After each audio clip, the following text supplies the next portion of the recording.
Hey, woohoo! Good times. Welcome. We are live for the first time in like 3 weeks. 3 weeks, 4 weeks. Been a while.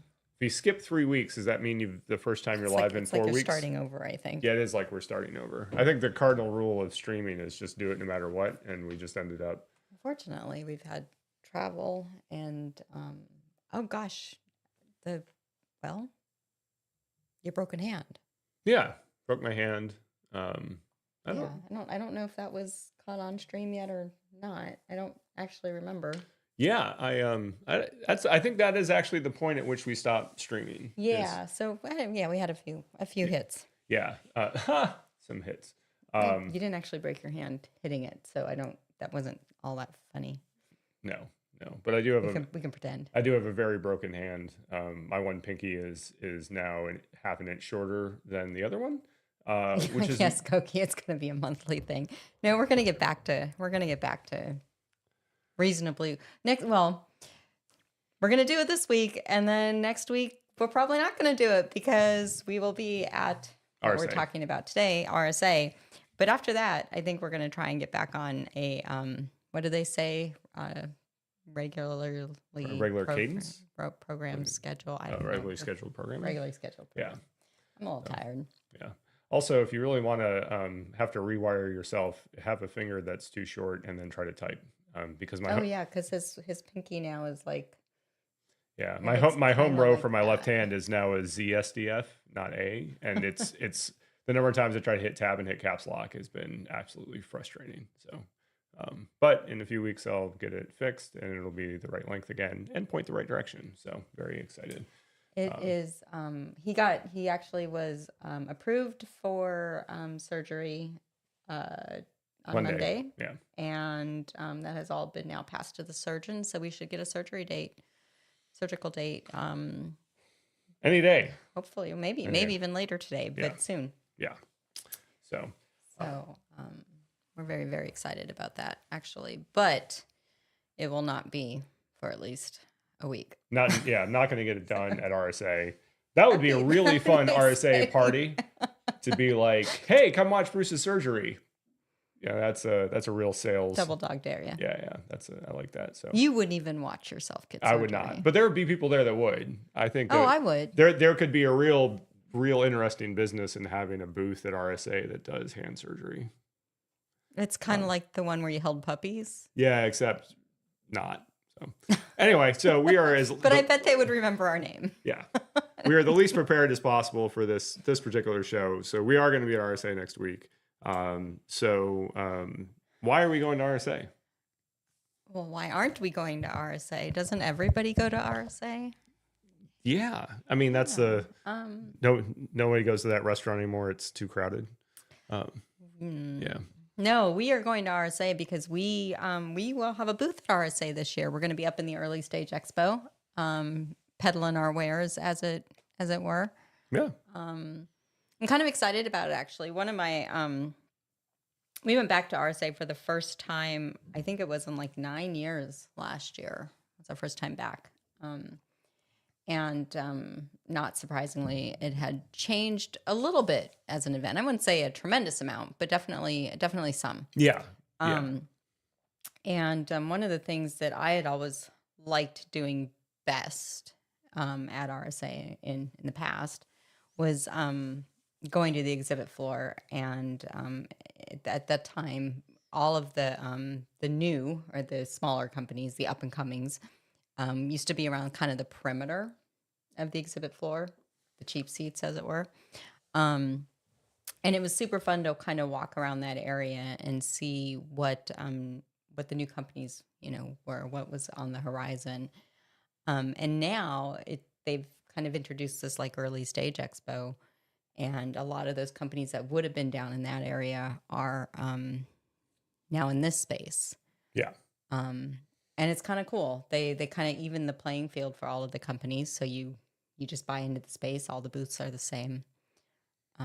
Yeah, for the early stage expo. So RSA is at the Moscone in San Francisco, and most of the exhibitors, 95% of them, 98% of them, are downstairs in the two giant halls. And we walk in, like the big brands are right when you walk in now, and some of the booths are literally 2 stories. Like they have offices that you can go up if you're a F200 customer and they've invited you. You can go up and chat with people and whatever. But I mean, it's a huge space. And then to Heidi's point, as you get kind of toward the edges, you end up with these smaller companies or newer or whatever, and you have to manage a booth, which is a lot of work, right? Like you have to, like in the convention space, you have to get the carpet, right? Like, or else you're on concrete, and you have to bring in a booth, and you have to bring in all your graphics and all this kind of stuff. And so to simplify things for startups, RSA runs this early stage expo, which is now basically we sent them our logo and a tagline. A few more things than that, but not much more. And they take care of putting all that together.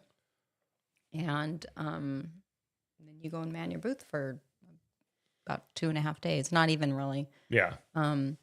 So we'll be up there doing that.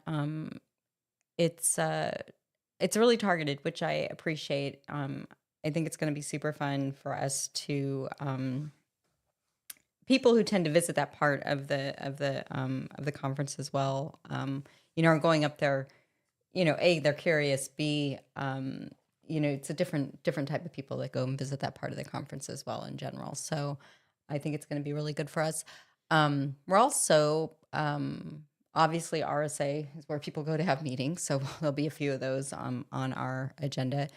But we're also participating in the pitch for charities, so that's kind of exciting. Mhm. That's actually what we get out of that is we get an opportunity to stand on stage and I believe for about 5 minutes get to pitch our product and our company in front of a panel of judges and an audience. So that's name recognition for us, feedback from the judges. But the event itself raises money, and I believe this year it's raised already about $100,000. It's sponsored or hosted by a group called the Security Tinkerers, but it's then supported by Okta and SentinelOne. Mm-hmm. So super excited to be a part of that. Yeah, it'll be a good time, and gives me an opportunity to talk on stage with a microphone, which is always a dangerous thing. But looking forward to the opportunity to do that. It's intimidating. Like I mean, I talk about the product all the time, but I do it like on Zoom calls and whatever. And I can talk about anything on stage, but if you give me a time constraint, I'm actually kind of in trouble. So I got 5 minutes to like get my thoughts together and try to say something cogent.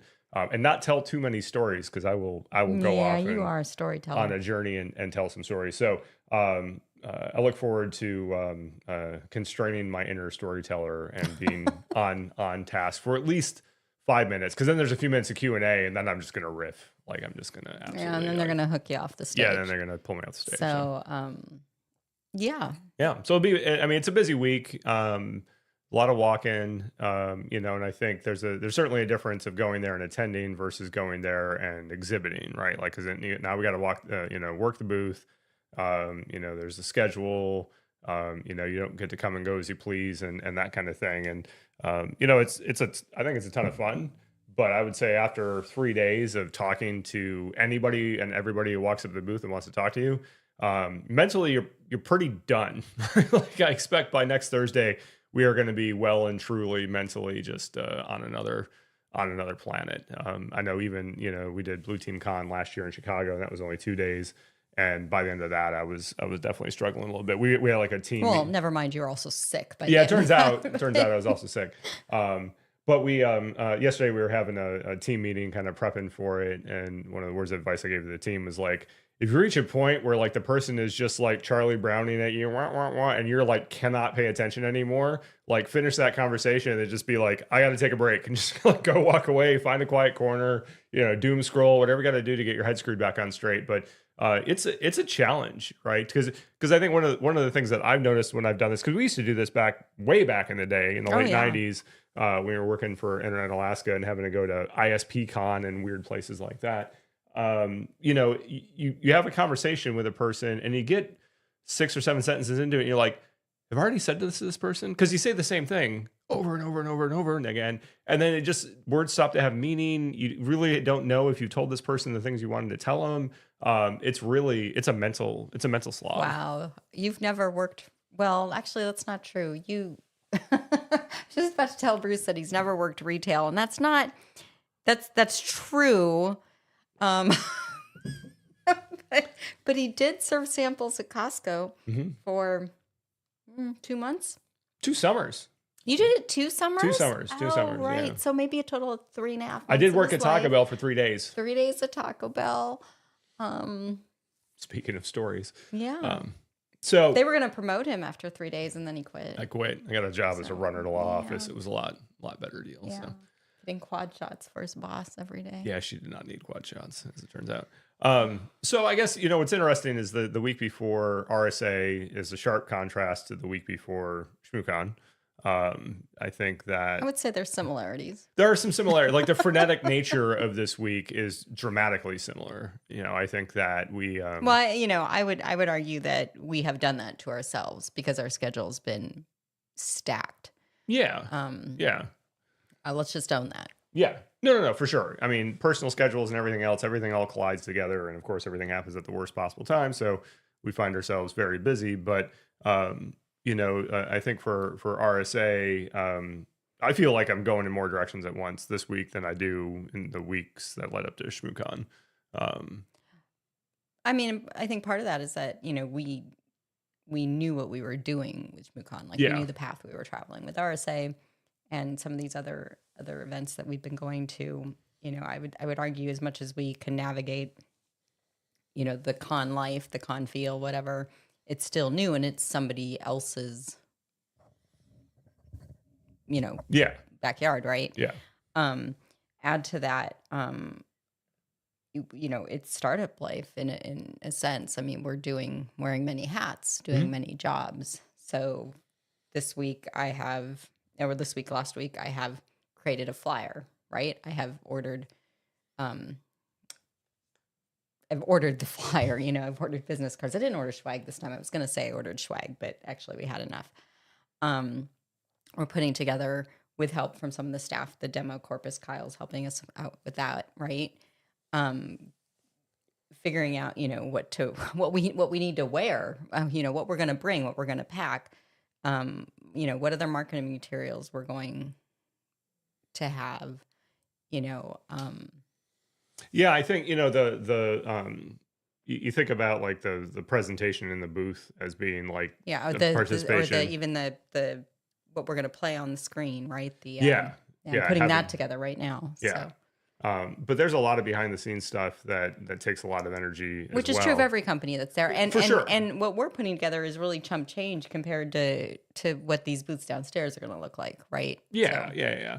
But I think, as a small company, and there's only 12 of us in the shop right now, even things like the demo corpus that we're going to use to show off the product, right? Like we don't want PII. We obviously can't use our customers' data and that kind of thing, but we still need to be able to tell a story. We still need to make it compelling so that somebody's like, hey, what does Turngate do? And you're like, oh, let me show you some cool shit about SaaS audit logs, that they can go in there and see a story in a short period of time and then get on with their life, right? Like we want to convince people like, hey, we're cool. You should sign up for a demo. And you should also scoot and go on to the next booth because we don't want to occupy all your time. So having that concise story requires like a corpus of data that we can load into a tenant and show off. And it's tough. Kyle and I were just talking about it on a call just before this, but I'll say like I did test and evaluation for years for research programs in the government at IARPA and at DARPA.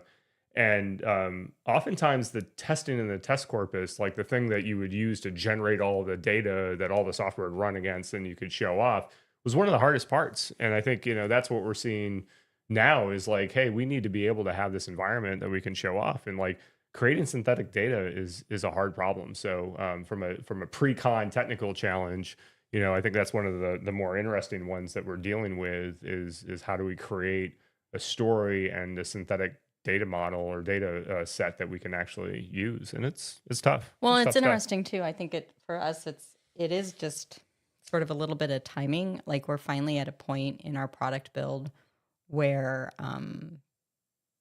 the timing of it all really makes sense, right? Yeah. Like we haven't wanted to go headlong into this data corpus until it made sense. And it makes sense. And RSA is falling right on top of all of that, right? Yeah. So which is good. Like the timing is all really, really good for us. Right. But it makes it frenetic. It does. It does. And also, I mean, we've had some great updates on the platform.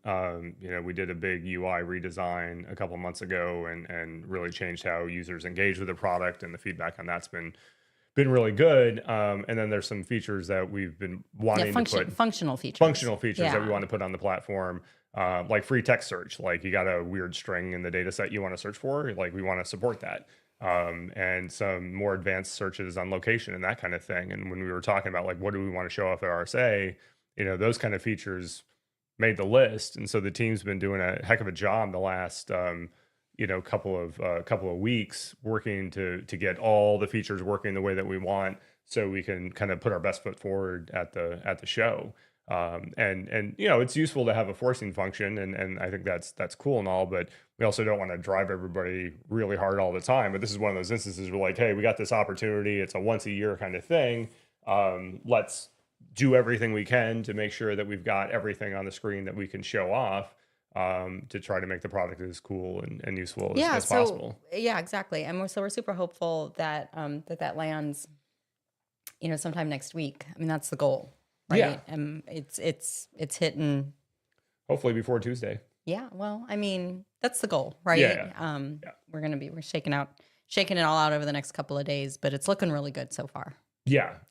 No, and it's really exciting. I think the feedback we've been getting so far on the product has been great. So I'm excited to be able to show it off. I mean, this is the thing that I wanted to build. Like at the end of the day, this is all. I mean, to use the cliched passion project term, this is like the I feel pretty passionately like this capability needs to exist. People need to be able to look at their SaaS audit logs and get answers like immediately.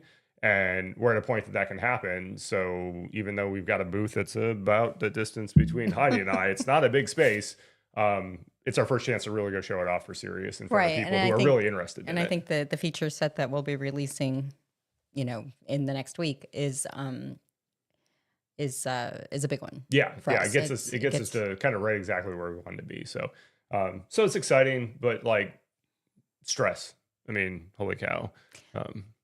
But us and 300 other companies, right? So we're not alone. We're not alone. No, we're not alone. I mean, for sure, we're not alone. It's and all the scale of these companies and what they do is different. But even to your point, like figuring out what you're going to wear. RSA. Well, and it's San Francisco, so it's perennially 70 degrees, maybe.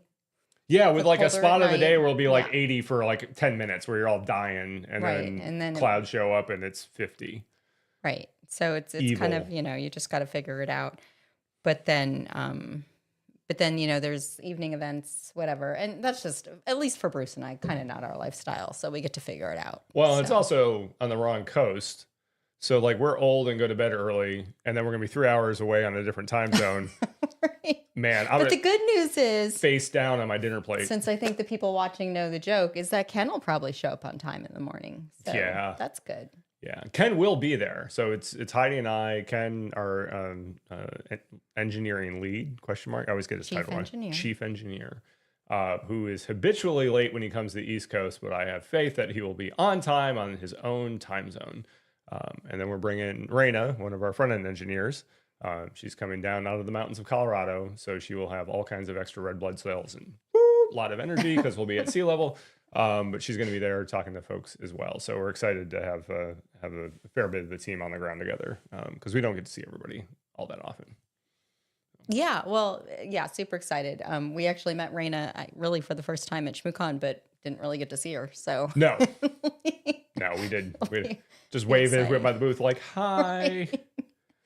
So yeah, so that'll be fun. Yeah, no, it'll be a good time. I think it's conferences are always a great opportunity to travel thousands of miles to see people that live 30 miles away from you. So definitely going to be doing a lot of that. We'll be doing a lot of that. We've got folks from the state of Maryland stopping by the booth.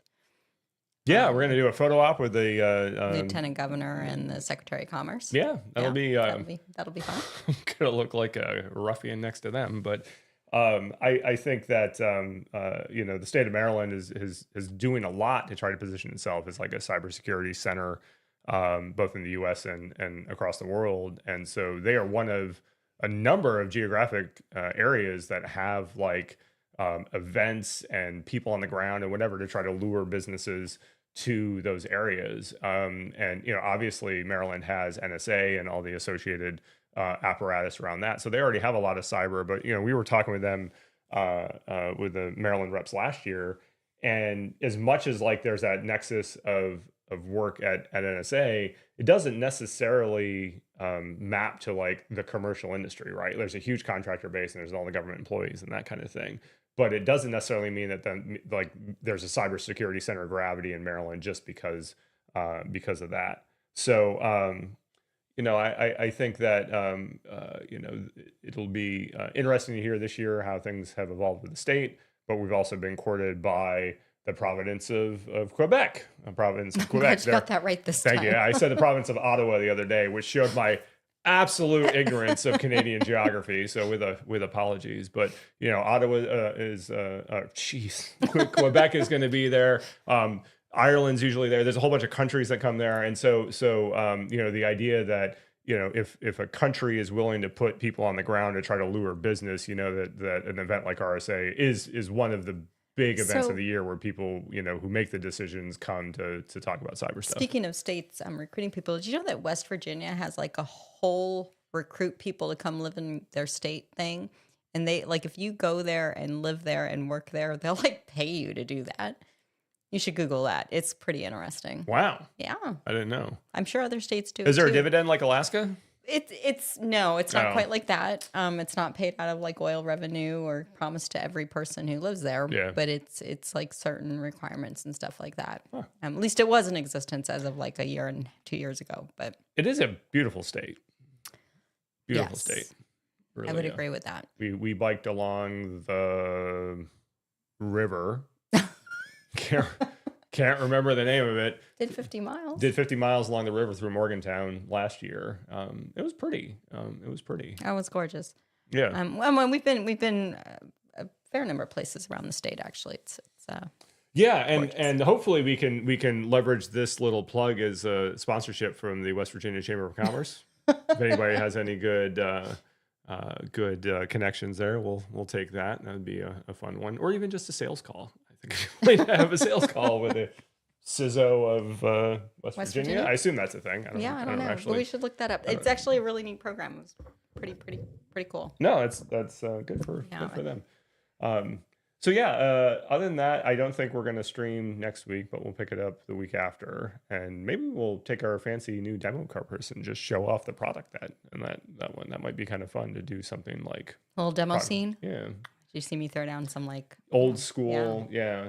So what is demo scene actually? It's music. No. Kind of. Well, I mean, it's not kind of. Is it kind of? Kind of. So my understanding of this is, I wish Jason Scott were here. By some definition of wish Jason Scott were here. Jason. I like Jason a lot too. At Nauticon in Cleveland, in eternity ago, like 2 decades ago or more. Jason. Not more. Definitely less. You think it was less? Well, ShmooCon ran for 20 years, so. Was Nauticon and ShmooCon concurrent? Yes. Oh, okay. Anyway, Jason ran this thing which started in, I think, Germany, and then this is the first U.S. demo party. And it was this. I didn't understand it. I'll be honest. It's like music and video and video. Visuals. But the thing with the visuals is like people are doing wacky things like hacking the BIOS and making the BIOS do the visuals. Right? It is not like, oh, I took OpenGL or whatever and did fancy stuff. It's I had 20K of memory on this old 486 BIOS and I hacked it and I made it spin things around on the screen and be reactive to like audio input and stuff. And it was fascinating once you realized what was going on, but it was very primitive, but it's because they were using parts of the computer that were never designed to be entertaining, I guess would be the polite way to put it. So once you realized how much work was being done in a relatively small amount of memory, it was pretty incredible. Which actually Oh, what? No, I'm just looking. Oh, okay. So one of the things that reminds me I'm of reading the Wikipedia article on demo scenes. okay. Was I close? Yeah. Oh, yeah. Very close. Oh, thank you. There's a book called Racing the Beam about the Atari 2600 and how like we think of like modern computers, like we're drawing whole frames in memory and then displaying that memory to the monitor. And modern video cards can rack and stack those frame buffers and just load them all out, right? Like it's a ton of memory and it's a lot to push out. Atari 2600 had a very limited amount of memory, and basically it was having to do all kinds of weird trickery to be able to know what the next thing that the CRT beam had to put on the screen in just a few tens of kilobytes of data, which certainly wasn't enough to represent all the addressable space in the screen, right? Like if you think of the frame buffer of an old school CRT, it's still a lot of memory required to get all the color depth and all that. So they were like, there is no frame buffer. It's literally just going to run down the screen. And they were always algorithmically racing the beam, trying to make sure that the game was always going to put the right pixel on the screen at the right time. It's a fascinating book. And when you read it and you realize the amount of engineering that went into it. Did you actually read the book? Yeah, that was one of the few books I've read. Okay. I don't read a lot of books, but Racing the Beam Just was actually a asking. book. It may be in here somewhere. It's not. It's not. It's my office then. Yeah, I haven't read any of these, but they look good behind us. So I've read almost all of those. Yeah, yeah. She's a reader. I'm not, as it turns out. So, anyway, including that Archie. What yeah, do they call that? Anthology? Yeah, anthology, yeah. Heidi's a big Archie fan, or was a big Archie fan. Was. Yeah, I don't think she's really into Archie too much anymore. Anyway, we have taken a journey on a short stream this week. Unfortunately, we have to keep it at half an hour this week because we have to scoot to some kid do a physical. Yeah, kid has to go to physical, and we got other pre-RSA stuff to do. But if you're out at RSA, we'll be up in the early stage expo. I don't know what booth number, but ESE 667. I don't know. We're up there somewhere. Something. Yeah. There's like 40 booths up there, and again, they're about this wide, so you can just stand there. And we look like us, so come find us. Yeah, come find us. Yeah, whatever. Say that you've seen us on the internet, and we'll do something awkward in return. Probably laugh. Yeah, probably. I don't laugh. Know. Cool story, dude. What? We took a journey. It was fun. Well, like I said, this was the least prepared we've been for a stream yet. But was it really? It kind of felt like all the others. Man, that's pretty harsh. Yeah, it was. We're good. Yeah. We're good. Cool. Did you our new microphones? We got new microphones. No, we didn't.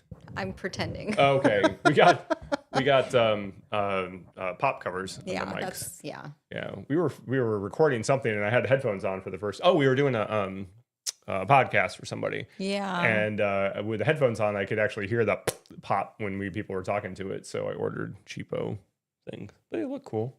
So that was a studio upgrade. But yeah, that's what I was saying. They're not, the microphones are not new. They just look new. We bling them up. Mine is not bedazzled or pink. Neither of those things are things I like. If you have ideas on how to bedazzle Heidi's microphone cover, please go to the Turngate contact form and let us know. We will happily bedazzle. I will 100% bedazzle that thing. If someone comes up with a good suggestion, I will bedazzle Heidi's microphone. We have a bedazzler. Cover. We do have a bedazzler. This is not an idle threat. I will absolutely bedazzle that thing. I don't know what it will do for the acoustics, but it will look cool as hell. Well, good thing it was cheap. Yep. All right. Well, with that it was good seeing everybody. Anything else before we leave? I don't think we actually saw anybody. But we saw ourselves. We just sit here and look at ourselves. So. All right. Thanks, everybody. Take care. Talk to you later. Bye.